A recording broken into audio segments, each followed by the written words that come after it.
let me empty my notebook here. And I think it's probably worth starting with probably the most important political event of the past week, although I think it's debatable what the most important thing that happened over the past few days was. But Trump going on Rogan seems to be probably the most helpful place to start here. And, there's been a lot of, attempts to interpret what this appearance means. I want to start with why I think this was probably a net positive for Trump. 32 million people appear to have viewed this in one form or another, probably more when you count the podcast data. So he got a lot of viewers, listeners, et cetera, like an audience approaching like a pretty significant percentage that would have watched a debate, right? And, obviously, who knows how many people watched it in full. It was 3 hours. But in listening to it, look, I could go through a lot of different things and critique various aspects of this interview. Like, it was obviously a super softball interview. Rogan started by basically implying that there was a conspiracy out to get Trump, and he didn't push Trump on a lot of his lies, misstatements, exaggerations, extreme rhetoric, anything like that. It's nothing approaching a real interview. But Trump was way more cogent than he tends to be. And obviously there's definitely a real bar lowering for these types of appearances. He came off as more cordial, more personable, told a lot of stories. There were like huge segues to talk about things like what the White House looks like, or what it was like when, the attempted assassination attempt and the aftermath of that. There were some, I think, not very flattering clips of Trump that are making the rounds, but by and large, this, you have to think this helps Trump, even though he's largely speaking to the choir. Like as I talked about the other day, there was something like 70+% of Rogan's audience have a favorable view of Trump, and the equivalent numbers for Harris are in the teens. So this was, it's not like he's going to be converting a lot of people, but number one, he could convince his people to turn out. Two is more people listen to this episode than a typical Rogan episode. So you can imagine more independent leaning people probably listen to this. I mean, I don't listen to Rogan regularly. I listen to the episode. So this was a net positive for Trump. I have questions about Rogan. Like, he seems obsessed, for instance, with the Epstein conspiracy, yet couldn't find it within himself to ask Trump a single question about Epstein in a week in which a woman accused Trump of groping her in front of Epstein. That seems strange to me. But again, I'm a partisan Democrat, and I'm expecting these types of things. And, I'm somebody who's obsessed with objectivity and balance. And I don't think that's really what people were expecting in this interview. At the time that Trump went on Rogan, Harris was roughly the same day or two. She went on Brene Brown. She's also appearing on Club Shay Shay, the Shannon Sharp, Chad Ochocinco podcasts. I have questions about this strategy from Harris. I think the Shannon Sharp podcast makes a lot of sense. You want to get at Black men and other independents. It's a very popular podcast. I'm not sure there's a single listener to Brene Brown who wasn't already voting for Harris. I'm just really puzzled by that decision. And early indications were that Harris turned down Rogan, and her campaign basically made a statement to that effect. But Rogan seemed to imply that Harris could still come on his podcast. Here's an exchange he had with Donald Trump about this very question. Show like this. Can you imagine Kamala doing this show? I could imagine her doing this show. She'd be laying on the floor. She was supposed to do it, and she might still do it, and I hope she does. She's not going to do it. I will talk to her like a human being. I would try to have a conversation with her. If she did this kind of an interview with you, I hope she does, because it would be a mess. She'd be laying on the floor comatose. You'd be saying, call in the medics. I think we'd have a fine conversation. I think I'd be able to talk to her. I wouldn't try to interview her. I'd just try to have a conversation with her and hopefully get to know her as a human being. That was my goal, having her on, trying to get her to express herself just as a. I don't think these formats are good. I don't think that two people. First of all, I hate the idea of the presidential debates because I hate the idea of a time limitation on complex ideas. Also, you have to break. I think you have to have the debates, though. Right, but the way they do the debates, I think, is the wrong way to do it. I think they should have a conversation. I think you and Kamala. You sit across a table with no one in the room but the two of you. Of course. I mean, putting the debate point aside, I agree with Rogan that he would be a relatively easy interview for her. Like all the criticism I had of him aside of what he let Trump get away with, he'll let Kamala say a whole bunch of stuff too. He'll probably be a little bit harder on her than he was on Trump, but by and large, it'll be many hour opportunity for her to change people's expectations of her. And although I think the race in this closing stretch, as I'll get to, is trending a little bit in her direction relative, especially to the past few weeks, there are certain questions voters really want answers from her on that she has not answered clearly yet. Most importantly, why has she changed her mind since 2019, 2020 and earlier? And how is she going to be different than Biden, right? Like those are two big things. And there's probably a third you'd add to this, which is related, which is she often says, my positions may have changed on certain issues, but my values haven't changed. The obvious follow-up is, what are your values? If she can answer those three questions with some level of clarity and be more off the cuff, Trump is doing so much work for her here by lowering the expectations that she's going to be on the floor. It's going to be a bloodbath. She'll get in there and if she treats it like the Call Her Daddy interview, but with an audience that she is shaky with, young men, and she does fairly well or even decent, that will be the conversation this week, right? And any great answers that she provides to those questions that voters still have of her will be as viral as any clips out there, right? So I think she should do it. I'm putting on my just political lens. I think she will do it. I was actually puzzled to hear that she was originally saying she wasn't going to do it. And Lex Friedman also said he has invited her on and that she said no. I hope she says yes to that too. I know that these take a long time and she only has 1 week left, but if you can get 40 million, 32 million people to listen to an interview you have with an audience that is not favorable to you, but that includes some undecided voters, you absolutely should do that interview. So I'm hoping she does it. Let's just at least close the book on some of this Rogan stuff. Again, I think this was by and large a largely positive interview for Trump, although there was one exchange that I think is getting more play than anything else, especially since people within the Harris camp want it out there, is this exchange over whether Trump lost the election. I want to talk about 2020 because you said over and over again that you were robbed in 2020. Yeah, totally. How do you think you were robbed? Everybody always cuts you off. I'm going to They allow. do. Well, they not only cut you off. Well, what I'd rather do is we'll do it another time, and I would bring in papers that you would not believe. So many different papers. That election was so crooked. It was the most crooked election. Okay, but give me some examples of how. Well, let's start from the top and the easy ones. Okay. They were supposed to get legislative approval to do the things they did, and they didn't get it. In many cases, they didn't get it. What things? Anything. Legislative approval for extensions of the voting, for voting earlier, for this, Right. all different things. By law, they had to get legislative approvals. You don't have to go any further than that. If you take a look at Wisconsin, they virtually admitted that the election was rigged, robbed, and stolen. They wouldn't give access in certain areas to the ballots because the ballots weren't signed. They weren't originals. We could go into this stuff. We could go into the ballots, or we could go into the overall. I'll give you another one. Are you going to present this ever? Do you think like? Let me just give you one more go ahead. before. 51 intelligence agents come up that the laptop was from Russia. It turned out to be totally false. 51 former intelligence agents, right? They say that made. I don't believe it's this much, but it doesn't have to. I lost by I didn't lose, but they say I lost, Joe. They say I lost by 22,000 votes. That's like 1/10 of 1%, less than that. It's a tiny little thing. 22,000 votes spread over this period. So 51 intelligence agents lied. They lied. They lied. They knew it was. It was Hunter's. It was from his bed. It was Hunter's laptop. They said it was created by Russia.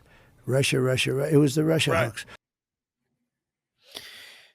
So I think it's not much to say about this. I think this is not a very flattering clip for Trump. And I think Rogan, his question was the right one, which is, when are you going to present this data and Trump didn't answer that question. He then meandered off in a totally unrelated point about the Hunter Biden laptop, which obviously, like, one can make independent arguments about each of these things, and various people in his camp have tried to focus on what they think is the better version of the story. Like JD Vance likes to talk about the Hunter Biden laptop, which boils down to, I don't like the way the press covered this election, therefore it's illegitimate, which is, they're going to say that about every election. They're going to say they don't like the way the press covered it. So every election is going to be illegitimate. And obviously the vast majority of what Trump is talking about, he was talking about then and talking about now, is that the vote was somehow rigged, right? And he has failed to provide any evidence that is held up in any court to back up that assertion.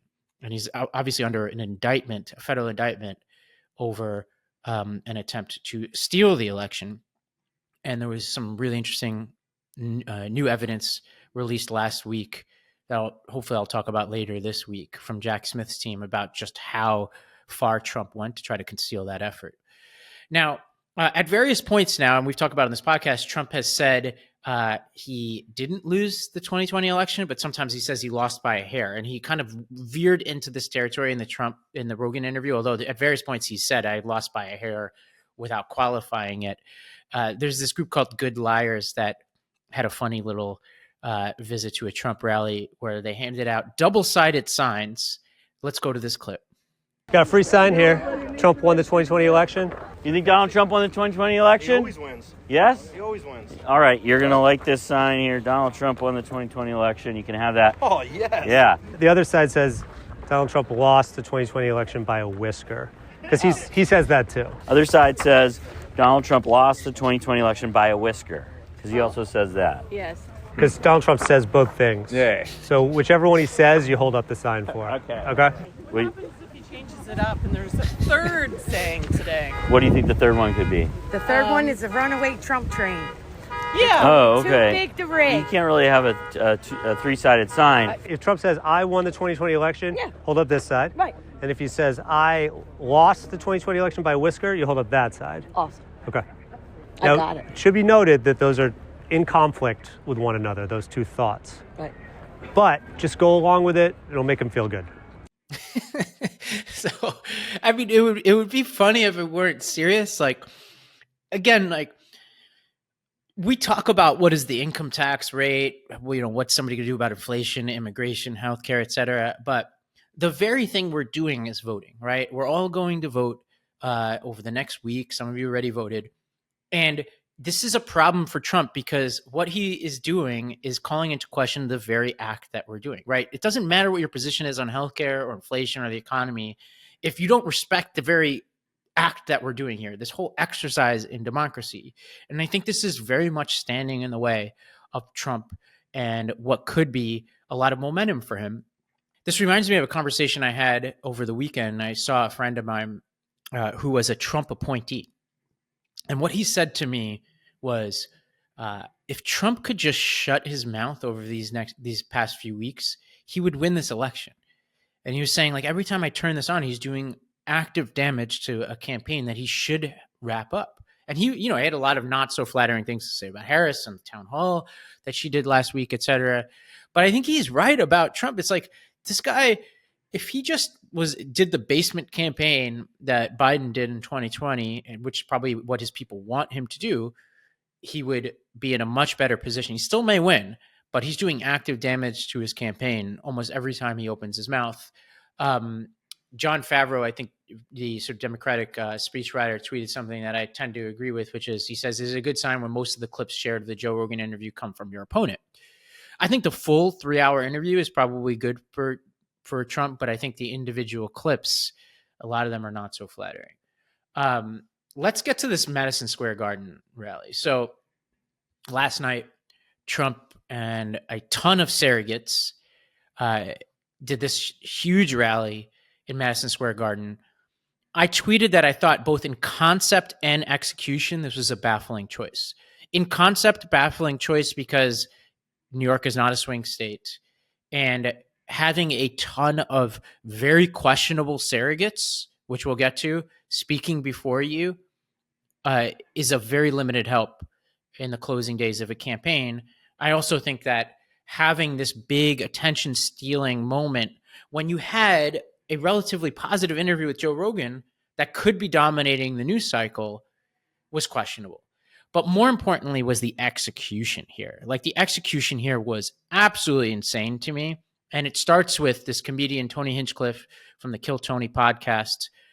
He said, he called Puerto Rico, and this was, we'll talk about what's a good joke and a bad joke in a second, but he said Puerto Rico was a pile of garbage in the middle of the ocean, and then had this to say about Hispanics. I welcome migrants to the United States of America with open arms. And by open arms, I mean like this.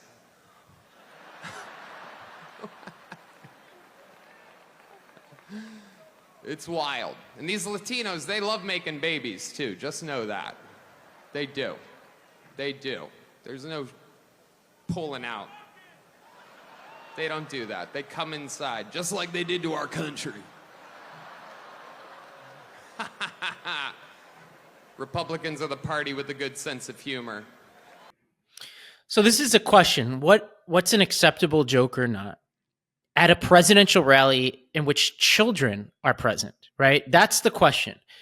And I have a lot of thoughts on this. I've defended comedians and their ability to tell any kinds of jokes on this podcast before.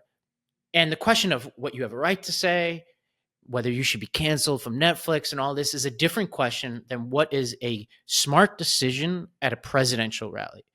And I think this was an absolutely insane thing to do at a presidential rally, and really questionable when you have children there, right? This is the party of the evangelical right, and you're talking about, coming and not pulling out. You're, referring to an island as a pile of garbage, right? And there was a lot more stuff at this rally that you would not want your children to hear. But more importantly, you would not want the 450,000 Puerto Rican voters in Pennsylvania to hear. And what happened in response to this Kill Tony appearance is a couple of things. Number one is it became the story, much more so than anything Trump or anybody else said.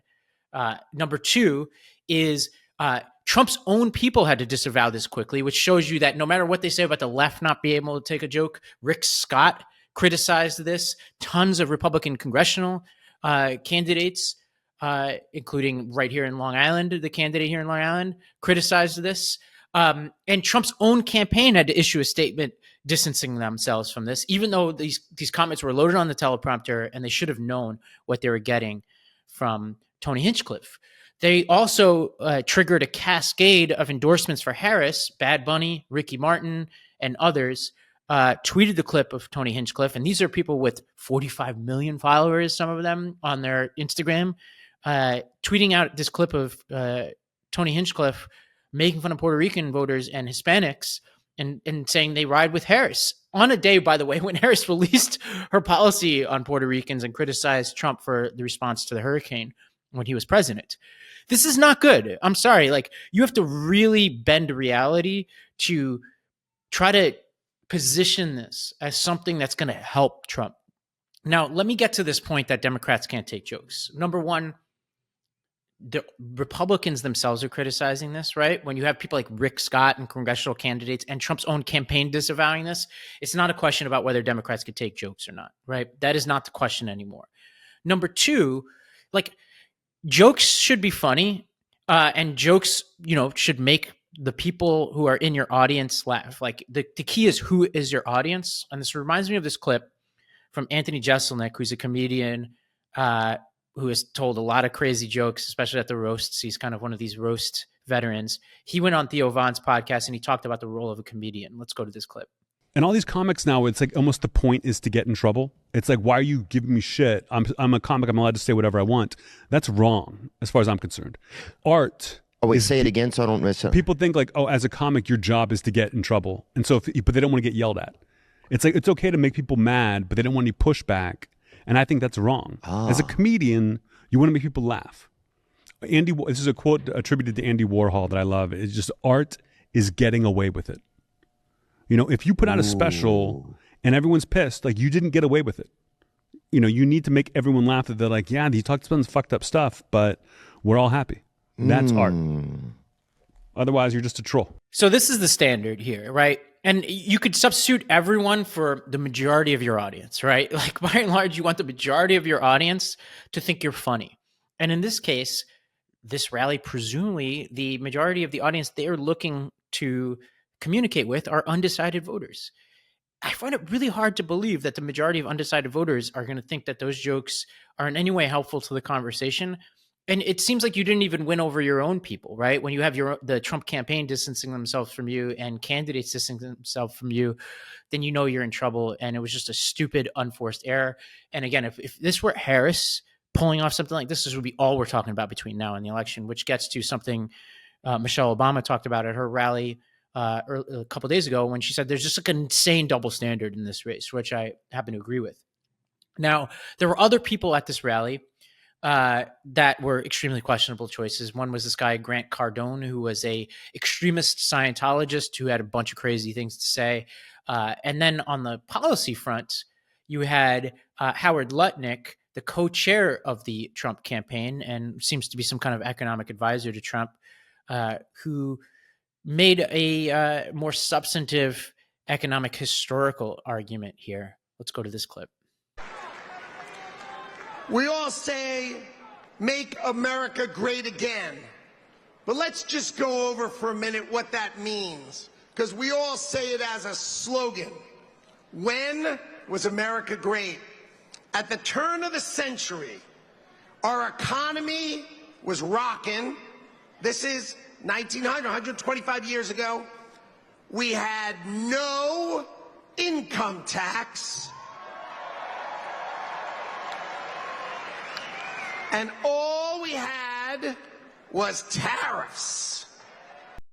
So this is a rather puzzling closing argument. Let's bring it back to the early 1900s when there was no Medicare, Medicaid, Social Security, functioning public education system, and then we had tariffs, which in many ways triggered a global depression and recession at various points in global history. That's the argument that they're making here, and which is why, like, if you go to the pages of the Wall Street Journal today, basically every day they're writing articles about how bad Trump's tariffs would be for the economy, right? Because there's no version of the story in which you institute, no matter what you think about, making things here at home and all that, you could believe in tariffs for those reasons. There's no credible case to be made that instituting tariffs aren't going to be a massive shock to the global economy and have massive inflationary pressures on the U.S. And if somebody wants to make a counter argument, send in a voicemail. I promise I'll take it seriously. But I have not seen any credible analysis to suggest otherwise. David Plouffe, who's Harris's campaign strategist, tweeted the following. He says, usually pregame speeches matter little. Pretty remarkable that Trump's MSG warm-up acts are all creating controversy and content that will hurt him. Cluster. And that's before his Soviet-style speech that will generate much material of concern to the remaining undecided voters. So, you need to get to all of these pre-game sort of speeches, but among the highlights were that a speaker called Hillary Clinton a sick son of a bitch, Emhoff a crappy Jew. We talked about Puerto Rico as a floating island of garbage. Harris was called the devil and the Antichrist at various points during these speeches. This is not great. Trump himself, so let's get to him. He repeated his enemy from within line. Let's go to this clip. A massive, vicious, crooked, radical left machine that runs today's Democrat Party. They're just vessels. In fact, they're perfect vessels because they'll never give them a hard time. They'll do whatever they want. I know many of them. It's just this amorphous group of people. But they're smart and they're vicious. And we have to defeat them. And when I say the enemy from within, the other side goes crazy, becomes a sound. Oh, how can he say? No, they've done very bad things to this country. They are indeed the enemy from within. And call me old-fashioned, but I think calling vast swaths of the country the enemy from within, and at various points in your answers suggesting that we should use the military to go after them, which is has been strategically ambiguous at times, and we'll get to how Vance has responded to this claim before. It would be one thing if you were just saying this, but in particular, when there's all this pearl clutching that goes on, for instance, during the attempted assassination attempt, when all the people within Trump's orbit were saying, oh, you're calling us names and that's what's leading to political violence. I would take seriously that claim if it weren't coming from a guy who repeatedly uses the most extreme rhetoric to talk about huge swaths of the American public that perhaps I'm even a part of, right? Like I have been a member of the Democratic Party and I've worked on campaigns. In this very episode, we invited on Tom Bonnier, who's definitely a member of the Democratic Party establishment, who's going through the data. And like the idea that we would call that person the enemy from within, to me is really dangerous. I also am somebody whose dad is running for office as a MAGA Republican. I don't call him the enemy. He's a member of my family. My brother has voted reliably Republican and Trump for as long as I've known him, right? These people are my family members, right? And to me, no matter how we slice it, I feel like this is really dangerous and toxic rhetoric. Trump did slip in some policy here at this rally. He did talk about a tax credit for family members who are caring for loved ones. And this would be the news. If there were a disciplined Trump campaign, we'd be talking about, well, what does that mean? How do we stack that up against Harris's proposal, et cetera? But there was so much nonsense uttered at this rally that literally nobody's talking about any of his policy proposals because he filled it with so much shit that it's hard to even get to it. Never mind, obviously, there wasn't a lot of details of his policy, but he also called America a garbage can, which again gets to the Shapiro point about shit-talking America. As I've talked about in previous weeks, I think our country's pretty great. And I actually think that the country's performed pretty well, not just during the Biden administration, but over the past few decades. Throughout most of my lifetime, we've outperformed the world economically. It's the best place in the world to start businesses. And no matter what your politics are, there's a lot to be proud of here. I say this as somebody who spent a lot of time in Mississippi, Tennessee, Staten Island, Manhattan, all over this country. I love every corner of this country. And I really, really wish he would stop talking about it the way he does. Well, okay. This rally, I think, is a continuation of what I think is a trolling campaign. And there was, exhibit A of this was this tweet that a guy named Mark Green tweeted out. He said, per Reddit, I went to early vote today. There's a no political merch sign. A woman comes to vote wearing Trump gear. They tell her she can't. She calls one poll worker a dickhead and rips her shirt off.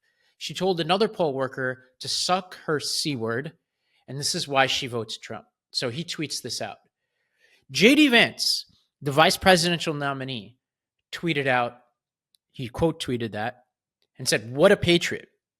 So mind you, this is a person who's violating the rules of the polling site, disrespects a volunteer poll worker, rips her shirt off, and calls that person who's working the polls, who we don't even know what their politics are, and it shouldn't matter, a C word, right? And this is what we're celebrating.